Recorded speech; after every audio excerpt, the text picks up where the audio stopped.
We'll attempt to give you a small idea of what a degenerative pattern is. We can see degenerative patterns, sometimes very obvious, or sometimes they're more about just movement patterns, faulty movement patterns. So, Dr. Aaron here, Squat University, he's squatting and he's showing us there's a hip shift. The hips are going right. And you can see the knees are doing various things. You can see changes in the ankle. He's decently, okay in the spine. A lot of times I'll see a squat. As soon as they get kind of lower, we'll see some sort of pelvic and lumbar spine torsion, okay? And this can create a degenerative pattern over time. So degenerative patterns start with muscular imbalance, then they lead to changes in the joint tissue, and that's the long road to arthritis. It's injury over time, essentially. So this is a common pattern I will see. So let's just talk about the joint alignment, and then we'll talk about how the muscles relate to that. So in the chiropractic world, we'll see, okay, maybe the person's standing. Maybe I don't even see it, but as soon as they start, if I put them into a hinge motion, the hips are supposed to be rolling in and folding. We're getting some flexion in the hip. We're going to see, okay, that's testing the hips to see if they move well in the socket. And it really brings about the degenerative patterns. We'll see the twisting, the torsion, the muscular imbalances.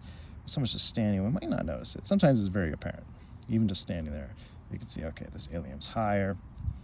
But if I stress them, and that's what the importance of training is. Training brings about your weaknesses and your imbalances so you can consistently work on them. Because you might be like, oh, I feel fine. And then as soon as you start training, you realize your limitations and your restrictions and your weaknesses. And the more you work on all those things, the more you bring about stability and homeostasis. And that's less stress on your nervous system. That's better health for your entire system. Not just talking about your joints and your muscles and your nervous system, but all your organ systems will benefit from removing these degenerative patterns and these faulty movement patterns. So back to this idea here, okay. So we have this ilium, it's higher, and a lot of times I'll see that, there's a shift. So what I'm trying to draw here is this glute medius, which you can see over here on the opposite, it'll be on the same side actually, is getting overstretched. So we're showing here. So there's maybe some atrophy of the glute medius, and then we're going to see the opposite. So what I'll notice in the standing position, and probably in the hinge position, is that this trochanter will be a little lower. That's what I kind of tried to draw here. This one's a little higher because the left is tighter. It's connecting to the pelvis. It's essentially locking that hip into place better, but if you only got one hip locked into place, this one's going to shift out of place, and that might be what we're kind of seeing there is his pelvis is off to the right, okay? And it looks more distorted really in his knees and his ankles, but the hip is causing it. Eventually that can lead to issues in the knee, and that probably have to be addressed as well. If you can catch it early, it's all about retraining the hips.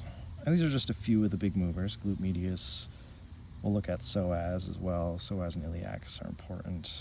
The adductors are important.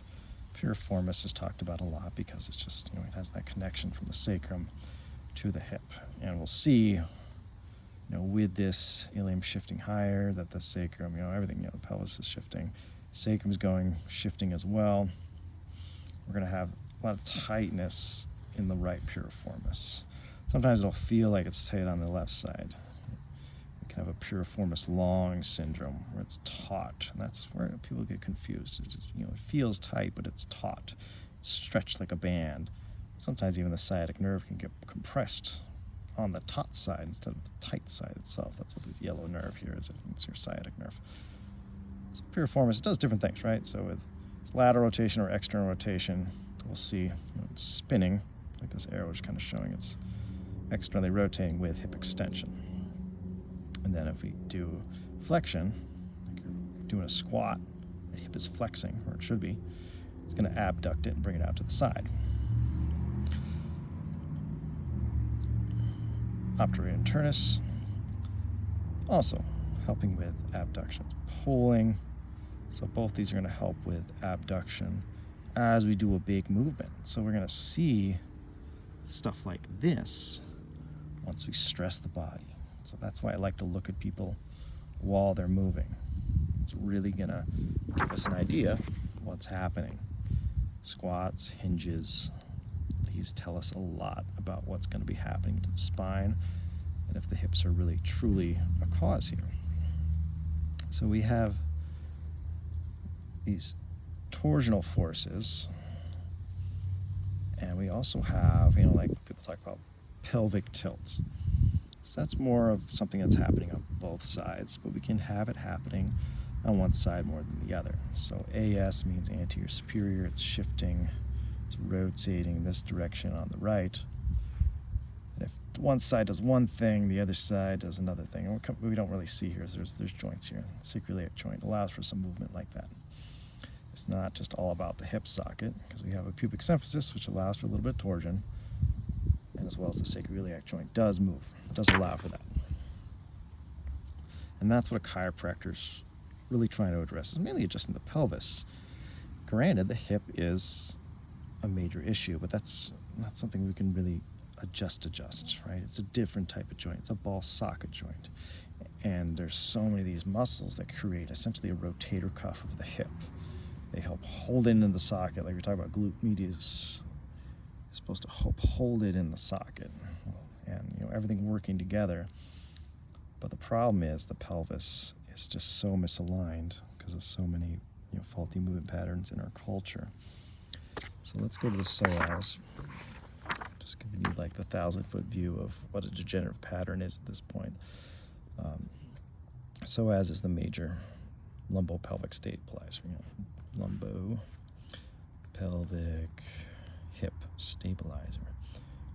A little bit of hip movement, but mostly it's what it's trying to do. We're just talking about holding. You can see how it's really just, working the front of the body. We looked at the back of the body, now the front of the body. This is holding in the socket. So if, say, we have a tighter psoas on one side, and then this one's getting lengthened, we're going to see all those joint and pelvic imbalances, and then we're going to see torsion. It's going to change how we're moving. If that psoas can't operate, can't stabilize the pelvic region in the lumbar spine during a squat, it's going to create too much movement from the sacroiliac joints, too much movement from the lumbar spine. Changes up the chain as well, because you're twisted. So you start twisted, you're going to end up even more twisted. And that's loading one side over the other. It's going to affect your knee, your ankle. All the joints could be affected by a faulty movement pattern. It's not just the joints, but eventually it's the nerves and the rest of your organ systems suffer. So it's called microtrauma. Trauma over time, eventually leading to disease. Degenerative pattern is a disease. Degenerative joint disease or degenerative disc disease or arthritis is a disease, right? It's in the name, it's pathology. And you're never just going to see joint disease by itself, right? It just doesn't happen. You don't have it because mom had it. You have it because there's muscular imbalance present, and it's been present there for many, many years. Usually for seeing it on x-ray, even just a tiny bit, it's been there a good 20 years. Now it could be, your body can rush it, depending on how much trauma is happening, but usually it's a slow thing. We have this little trauma over time. So we need training to bring about our weaknesses and our balances, to expose them so we can correct our faulty movement patterns.